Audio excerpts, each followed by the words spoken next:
But he followed me, grabbing my arm before I could escape. "Hey, don't walk away from me, you little cripple.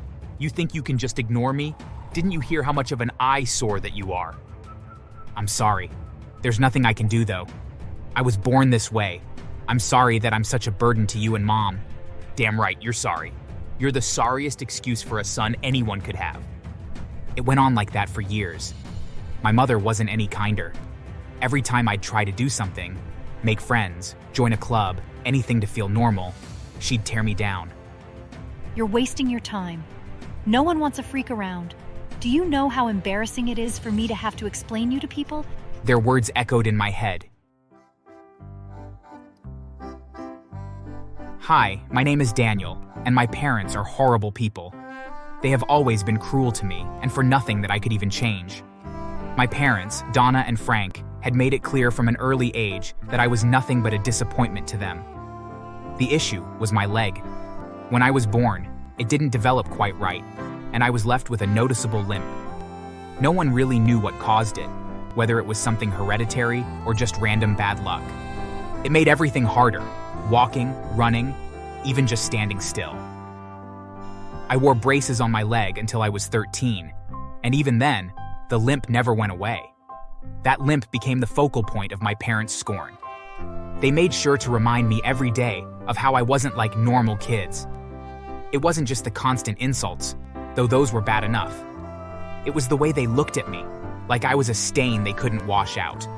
The worst part was, they made me feel like my disability was somehow a personal failing, like I'd chosen to be this way, just to spite them.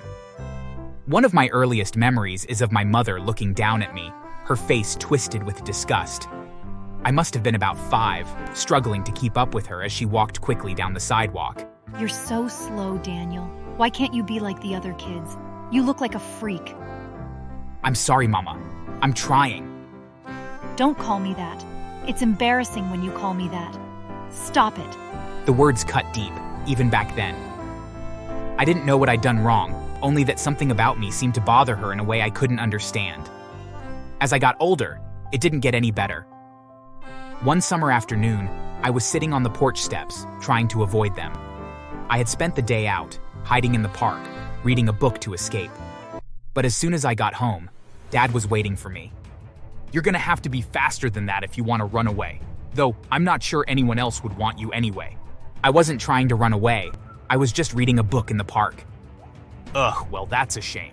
With a leg like that though, you probably wouldn't be able to anyways." "There's nothing wrong with my leg, Dad. It's just not as strong as my other one." "Ha ha, you can't be serious. That leg is hideous.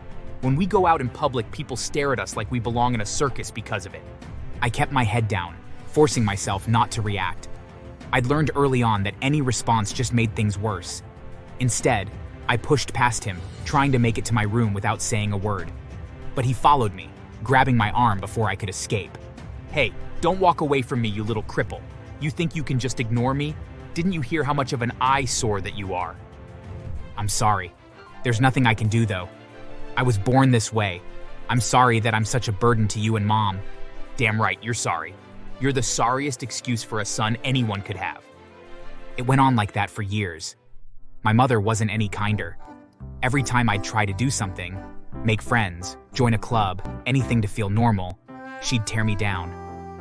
You're wasting your time. No one wants a freak around. Do you know how embarrassing it is for me to have to explain you to people? Their words echoed in my head, years after I'd finally left. I was 18 when I moved out. Even though I knew that they hated me, I wished that they would either wish me luck or at the very least say goodbye. But no. They just noticed I was packing, and as soon as I started moving my boxes out, they instantly went into my old room and started planning on redecorating it. I tried to say goodbye to them, but they just shot me dirty glares.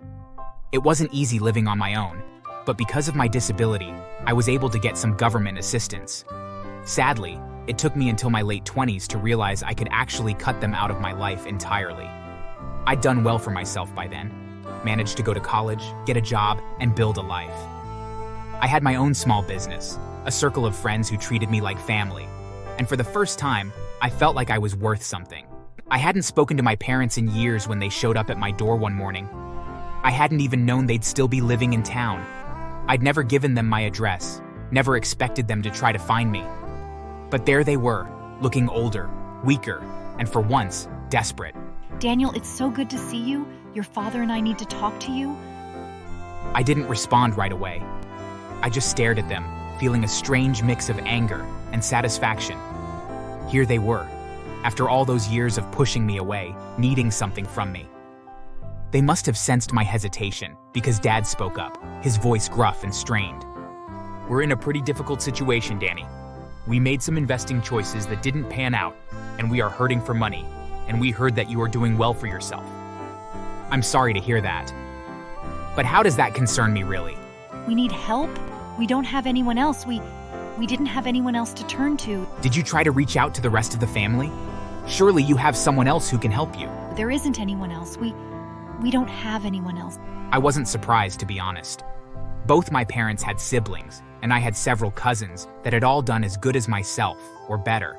But none of them would want anything to with my parents, as they were just awful people. They were abhorrent to me, but they were barely any better to other people. For a moment, I considered slamming the door in their faces. They certainly deserved it. But something held me back. Instead, I stepped aside, motioning for them to come in. They hesitated, then shuffled past me, glancing around my house with an air of entitlement that made my skin crawl. My father looked briefly at the vase I kept by my front door that held various canes I had collected. His face contorted in a look of disgust, but only for a moment before he threw on his best forced smile. Nice place you've got here. I worked hard for it. No thanks to either of you. We made mistakes, Danny. We know that, but we're here now, aren't we? Can we please put the past behind us and just start fresh and new? After ignoring me for years. Well, my whole life, really. Funny how that works. We didn't ignore you.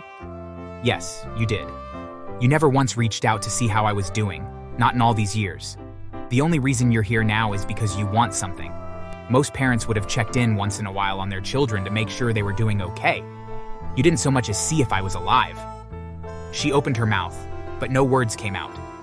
Instead, she glanced at my dad, who looked away, his face pinched. They both knew I was right. What exactly is it that you want from me? Because if you're looking for forgiveness, you're too late for that. Here, oh come on, Daniel, we weren't really that bad. We had some good times too. No, we really didn't. At any rate, we don't have to let our past color our future. Daniel, please. We lost so much money and can barely afford our bills. We thought maybe you could help. Help? You want my help? Please, Danny, you may not believe us, but we know that weren't the easiest people to live with, and we could have been better parents. But we are family. You are our son. Nothing can change that. We're your parents. Doesn't that mean anything? Parents? You never acted like parents to me. You treated me like a burden, like a freak. I don't owe you anything. My leg always disgusted you in spite of the fact that I didn't choose to be born this way. And even though you didn't help me, I still became successful. They are standing in silence, their faces drawn and pale. For a moment, I almost felt sorry for them. But then I remembered all the years of cruelty, all the times they'd torn me down just because I was different. Tell you what, I'll help you. I'll pay for your bills. But there's a catch. They looked up, a glimmer of hope in their eyes. Anything. We'll do anything. I want you to sign over your house to me, as collateral for the money I will loan you. I've done well for myself, but I still don't have so much money that I can give you whatever you want and never expect to see it again. But that's the only thing we have of value. Think of it as a test of trust then. You are asking a lot from me. You haven't shown yourselves to be trustworthy, and this would go a long way to make me trust you. Sign it over, and I'll cover the costs. You came to me because you were desperate. Well, this is the price. Fine, we agree and we'll sign. I contacted my lawyer and had them draw up the paperwork the next day, and I made sure it was all airtight. I did, however, include a few clauses that my parents didn't even bother to look over. They were so desperate for money that they just ignored them. I loaned them the money, just as I'd promised. And just as I knew they would, they started to pay me back on a regular basis for a few months, but it didn't take long for them to stop making their payments. They of course made up quite a few excuses as to why they were late when paying me back. I let it slide at first. I knew that they would see me as a fresh and unlimited amount of money, and that they would no doubt rack up quite the huge debt, because they just assumed that any debt that they accrued would just become my problem. But that was where they were incredibly wrong. It didn't take them long to earn tens of thousands of dollars worth of debt. Daniel, we are sorry, but we can't remotely afford to pay our bills.